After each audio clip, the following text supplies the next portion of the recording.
Okay, so I've been watching Craig lower his forks on the BSA build, and I want to do something similar on the Triumph I'm building at the moment.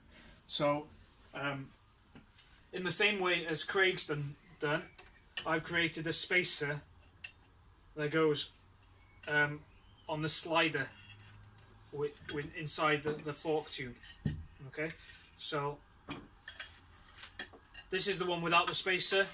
So I've got this extra guide in mind compared to what he showed, but it's the same idea. So you've got this that hits up against the top of that, and this screws into the stanchion. So that goes into the stanchion all the way in. That screws in like so.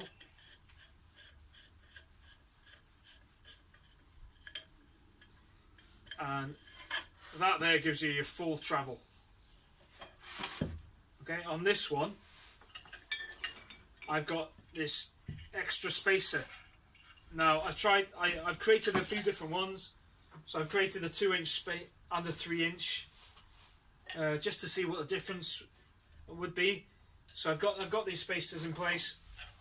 I've got a 3-inch one in there. I haven't tacked that onto there yet.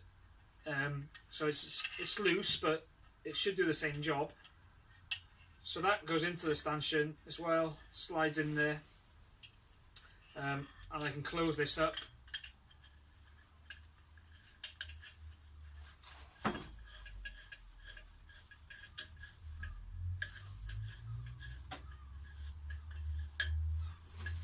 And there we are. And if I pull this out, that's as far as it goes. Okay, so what I end up with when the forks are fully extended, I get my 3-inch difference here. So I've got, in essence, because this is always attached to the bottom of here, so it's kind of the other way around. So we end up with something like that, and we see the difference we get and how this is lower than that one. But my issue with this is that is only the case. That's only the case when the forks are fully extended, so as far out as they can go. And when the forks are sat on the bike, the forks are they're not sat as far out as they can go. They're sat depending on where the spring is. So I'm going to build these up now and show you how, as far as I can see, that spacer in there makes absolutely no difference to the ride height of the bike. Okay, so I'm going to bear with me a second while I build both of these up. The one on the right hand side will have the spacer in it. The one on the left does not. So I'm going to put these together. Actually, I'll just tighten that up for you. There we go.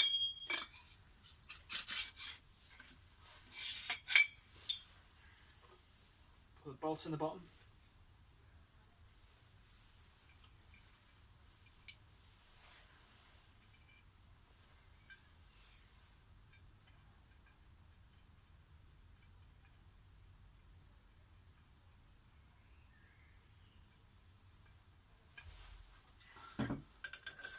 Put this on. There will be there's a bush that goes in there. I'm not going to put that in right now. It doesn't make any difference to what I'm about to show you.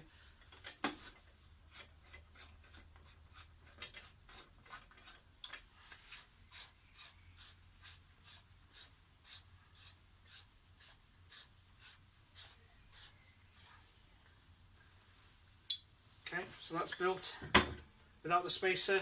Let's close this one up with a spacer.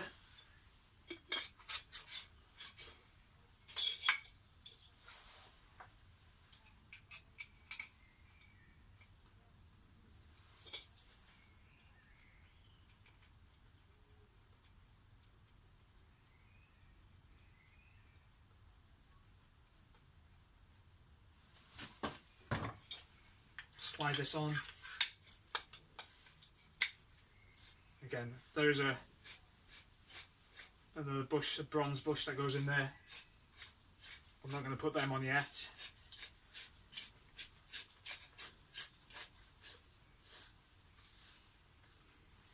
That'll do. Okay, so I've ended up with this, which hasn't got the spacer, and this that has. I'll just make sure the camera can pick that up. I'll just zoom out a bit. Okay, so you can see that fully extended. I take these out as far as they can,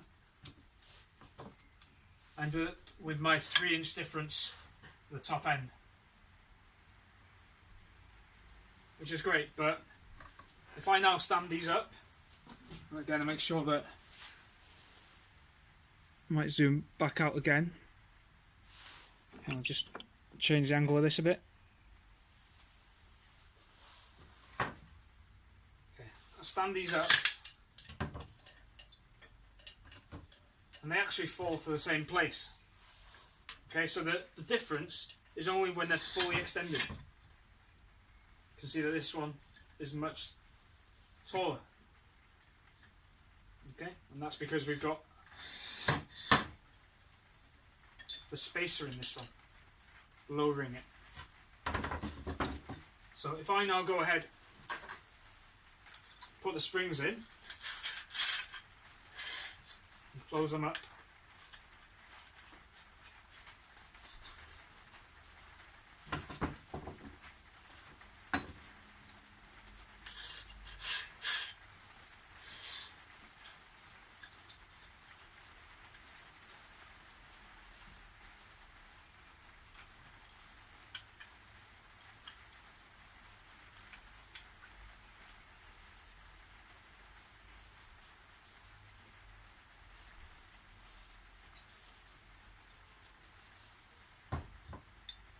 Okay.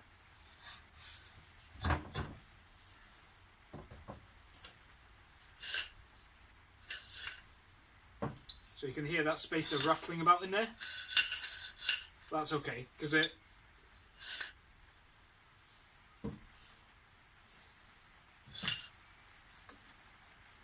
again, so remember, actually this is the one with the spacer in there, isn't it? Yeah. So this is the spacer, so it's lower. It is lower,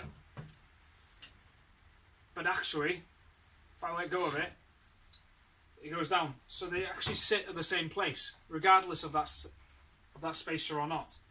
Okay? And from what I can see, the travel on both,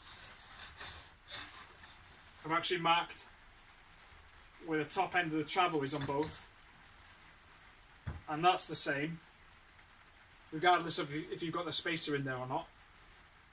So actually, when you sit on the bike, and these are in place, and there's a bit of extra weight on them from the bike, they actually sit in exactly the same position, regardless of that spacer.